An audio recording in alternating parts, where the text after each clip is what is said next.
سورہ آل عمران کی آیت نمبر 172۔ سورہ آل عمران کا 18واں رکوع اور چوتھے پارے کا 9واں رکوع۔ الذین استجابوا للہ والرسول، وہ لوگ جو اللہ اور رسول کے بلانے پر حاضر ہوئے۔ من بعد ما اصابہم القرح، بعد اس کے کہ انہیں زخم پہنچ چکا تھا۔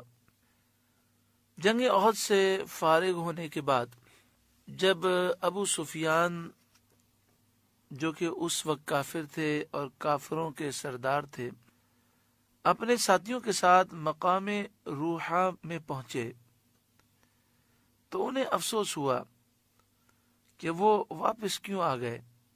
مدینہ شریف سے مقام روحہ تقریباً 60-70 کلومیٹر کے فاصلے پر ہے۔ تو یہ احد کی جنگ کے بعد بھاگے فرار ہوئے اور روحہ پر پہنچ کر سوچنے لگے کہ واپس کیوں آ گئے، مسلمانوں کا بالکل خاتمہ ہی کیوں نہ کر دیا۔ یہ خیال کر کے انہوں نے پھر واپس ہونے کا ارادہ کیا۔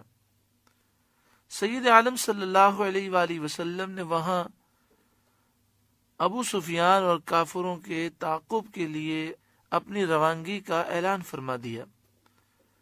صحابہ کرام کی ایک جماعت جن کی تعداد 70 تھی اور جو غزوہ احد کے زخموں سے چور چور ہو رہے تھے، پورا جسم زخموں سے بھرا ہوا تھا، خون بہہ رہا تھا، سرکار دو عالم صلی اللہ علیہ وآلہ وسلم کے اعلان پر حاضر ہو گئے۔ نبی اکرم صلی اللہ علیہ وآلہ وسلم اس جماعت کو لے کر ابو سفیان کے تعاقب میں روانہ ہو گئے۔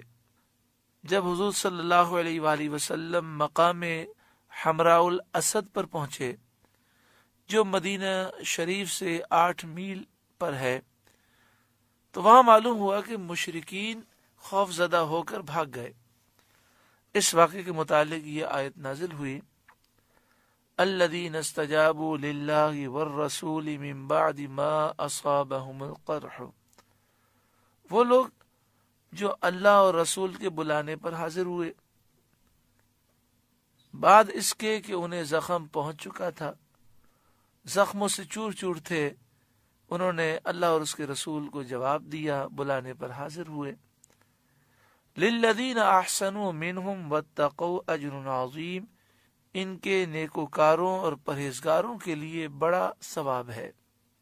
جنگ احد سے واپس ہوتے ہوئے ابو سفیان نے سید عالم صلی اللہ علیہ وآلہ وسلم سے پکار کر کہا تھا کہ اگلے سال ہماری آپ کی مقام بدر میں جنگ ہوگی۔ جب احد شریف سے کافر فرار ہوئے تھے تو ابو سفیان نے یہ بات کہی کہ ہم نے 70 آپ کے لوگ مارے، لیکن ابھی بدلہ باقی ہے۔ بدر کے مقام پر ہمارے 70 افراد قتل ہوئے تھے اور 70 گرفتار ہوئے تھے۔ ہم کسی کو گرفتار تو نہ کر سکے، صرف 70 افراد ہم نے قتل کیے ہیں، تو ابھی بدلہ باقی ہے، تو اب آئندہ سال پھر بدر کے مقام پر ملیں گے اور جنگ کریں گے۔ حضور صلی اللہ علیہ وآلہ وسلم نے ان کے جواب میں فرمایا انشاءاللہ۔ جب وہ وقت آیا اور ابو سفیان کفار کو لے کر جنگ کے لیے روانہ ہوئے تو اللہ تعالیٰ نے ان کے دل میں خوف ڈالا اور انہوں نے واپس ہو جانے کا ارادہ کیا۔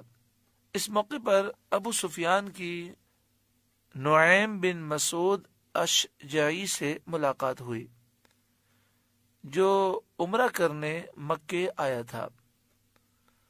ابو سفیان نے اس سے کہا کہ اے نعیم، اس زمانے میں میری لڑائی مقام بدر میں محمد مصطفیٰ صلی اللہ علیہ وآلہ وسلم کے ساتھ طے ہو چکی ہے، اور اس وقت مجھے مناسب یہ معلوم ہوتا ہے کہ میں جنگ میں نہ جاؤں، واپس چلا جاؤں، تو مدینہ شریف جا اور کوئی ایسا ہیلا کر، ایسی تدبیر کر کہ مسلمان ڈر جائیں اور میدان جنگ میں وہ جانے سے گریز کریں۔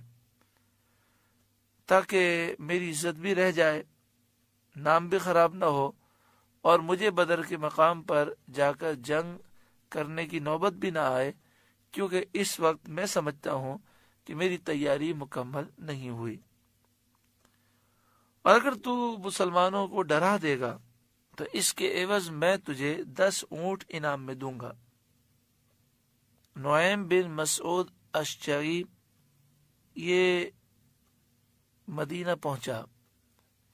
جب مدینہ شریف یہ پہنچا تو اس نے دیکھا کہ مسلمان جنگ کی تیاری کر رہے ہیں، تو ان سے کہنے لگا تم جنگ کے لیے جانا چاہتے ہو، حالانکہ مکے کے کافروں نے تمہارے خلاف بہت بڑا لشکر جمع کیا ہے، اور اس نے اس لشکر کی تعریفیں بڑا چڑھا کر کی، روب ڈالنے کی کوشش کی اور مسلمانوں کو ڈرانے کی کوشش کی۔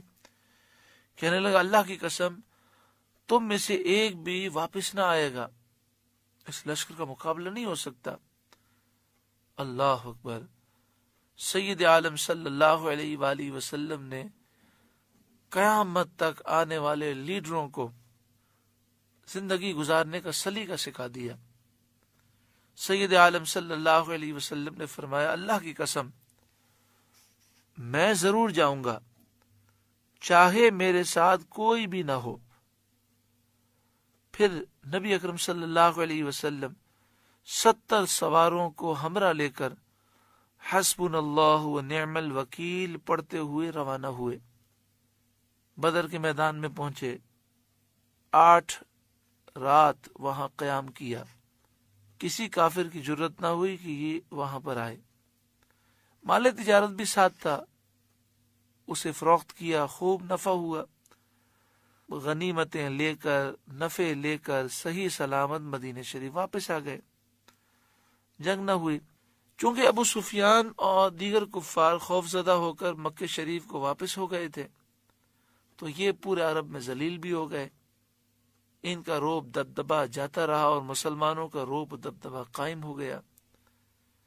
تو اس واقعے کے متعلق یہ آیت کریمہ نازل ہوئی۔